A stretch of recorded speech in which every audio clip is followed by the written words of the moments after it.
আমার 6 বিঘা মাটি বেশি আবুয়া বাঁচাইছি, আর ও ভয় আমাদের লাত মারছে, ও ভয় আমাদের লাত মারছে। আমার 6 বিঘা মাটি বেশিয়া আমি ভুয়া বাঁচাইলাম, আর ও ভুয়ারে বিয়াও দিলাম, আর এখন আমাদের ঘর থেকে জোরে খেদাইছে।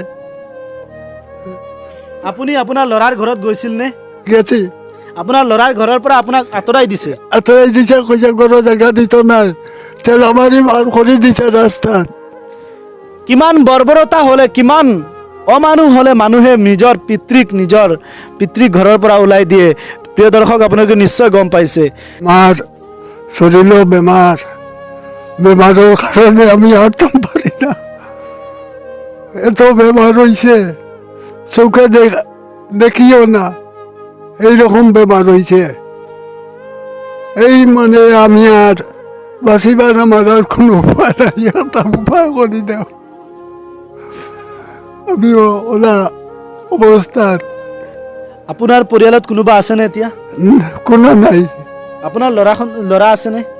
লুড়া আছে, এটা গড় থাকি খেদাইয়া দিয়ে দিছে আমারে, গড় দেখা দিছে না, কই তুমি তোমার যাও যেন গিয়ে মরো, আমার এখানে মরবার জায়গা দিতাম নাই। তখন আমি আর বার হয়ে আইছি, আর কি করবো।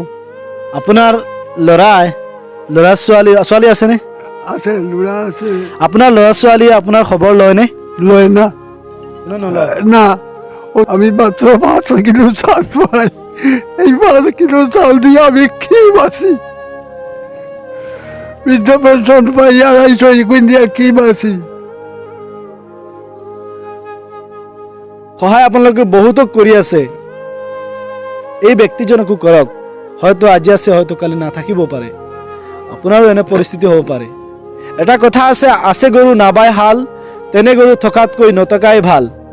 তেখেতৰ ল'ৰা আছে, কিন্তু তেনেধৰণৰ ল'ৰা থকাতকৈ নথকাই ভাল। যাৰ বাবে প্ৰিয় দৰ্শক, আপোনালোকে অলপ সহায় কৰক ব্যক্তিজনক। অসুস্থ ব্যক্তি, শৰীৰটো থৰ থৰকৈ কঁপি আছে। বৰ্তমান কাৰ মাটিত থাকে? আপোনাৰ নিজৰ মাটি নে বেলেগৰ মাটি? বেলেগেৰ মাটি, এইটা ইব্ৰাহিমৰ মাটি। ইব্ৰাহিমৰ। হে দয়া করি এখন গরুর জায়গা দিছে, ওলা কইছে গভর্নমেন্টে কোনো চিজ পাব না, আমরা ফাওয়াইয়া দিমু, তুমি তো অন্য থাকো, ওয়া জায়গা দিছে না, তুমি অন্য থাকো। তখন একটা গভর্নমেন্টে গড় এখান আইছে, আমি কইলাম আমার মাটি নাই, আমার একটুক জায়গা দে, ও জায়গা দিছে, ও গড়খান আমার আইছে। নিশ্চয় আপোনালোকে শুনিবলৈ পাইছে, কিন্তু এটা কথা মই নকলেও নহয়। আজি আমাৰ এই বৃদ্ধ বয়সীয়া মুৰব্বীজন, জ্যেষ্ঠ ব্যক্তিজন, আজি সেই জ্যেষ্ঠ ব্যক্তিজন 90 বছৰ বয়সত এই ধৰণৰ অসহায় হৈ পৰিছে।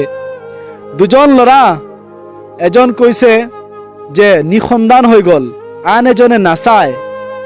মই পূৰ্বতে কৈছিলোঁ, আছে গৰু নাবাই হাল, তেনে গৰু থকাতকৈ নথকাই ভাল। আমাৰ সমাজত কি হৈ আছে আজি আমাৰ সমাজত কি চলি আছে?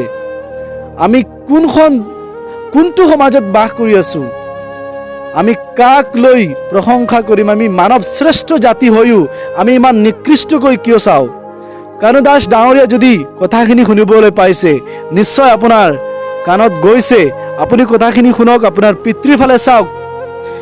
যদি আপোনাৰ পিতৃ এনেকুৱা হৈছে, আপোনাৰ কাৰণে আপুনি নাচাই কান্দি আছে, আপোনাৰ যদি ল'ৰা আছে, আপোনাৰ যদি ছোৱালী আছে, কালি আপোনাৰ কাৰণে একেই পৰিস্থিতি হ'ব। আপুনি অপেক্ষা কৰক।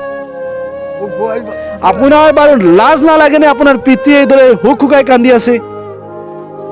এই বৃদ্ধ বয়সত 90 বছৰ বয়সত যদি তেখেতৰ এনে পৰিস্থিতি হ'বলগীয়া হৈছে, আপুনি নিশ্চয় আপোনাৰ ইয়াৰ আগত এনে পৰিস্থিতি হ'ব বুলি মই আশা কৰোঁ।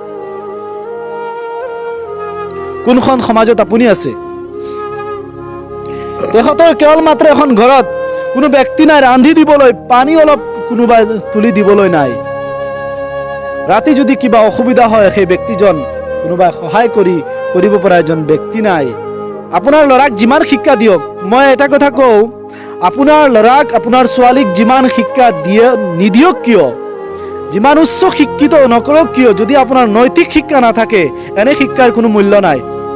আজি যি শিক্ষাই পিতৃ মাতৃক নিচিনে, যি শিক্ষাই সমাজক উচ নিচ নামানে, যি শিক্ষাই নিজৰ অস্তিত্বক বুজি নাপায়, যি শিক্ষাৰ কাৰণে পিতৃ মাতৃ কান্দে এনে শিক্ষা নোলোৱাই ভাল। আপোনাৰ সন্তানক আপোনাৰ ল'ৰা ছোৱালীক নৈতিক শিক্ষা প্ৰথমতে শিকাওক। স্কুলীয়া শিক্ষা হওক, ধৰ্মীয় শিক্ষা হওক, গোটেইখিনিৰ লগতে আপুনি শিকাওক নৈতিক শিক্ষা। আপোনাৰ আমাৰ সৰু থাকোঁতে ইমান কষ্ট লালন পালন মানুহৰ কাম কৰি কষ্টৰে জীৱন যাপন কৰি আপোনাক আমাক লালন পালন কৰি ডাঙৰ দীঘল কৰাইছে। সেই পিতৃ মাতৃ যেতিয়া বুঢ়া হৈ গ'ল আপুনি আঁতৰি গ'ল। এয়া অমানৱীয়, অমানৱিকতা। এয়া মানুহ বুলি আমি পৰিচয় দিম কেনেকৈ? যি পিতৃ মাতৃৰ কাৰণে আমি এই সংসাৰখন দেখিব পাৰিছো, এই পিতৃ মাতৃক কেনেকৈ আমি ত্যাগ কৰি দিওঁ?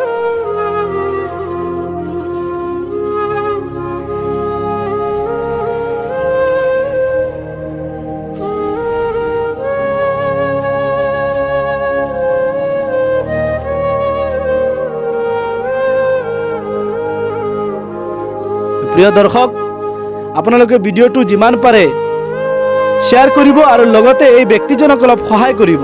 যিমান পাৰে ব্যক্তিজনক আপোনালোকে অলপ সহায় কৰক। আপোনালোকৰ সহায়ৰ কাৰণে হয়তো ব্যক্তিজনে নিজৰ জীৱনত সুস্থতা আকৌ পুনৰ ঘূৰাই পাব।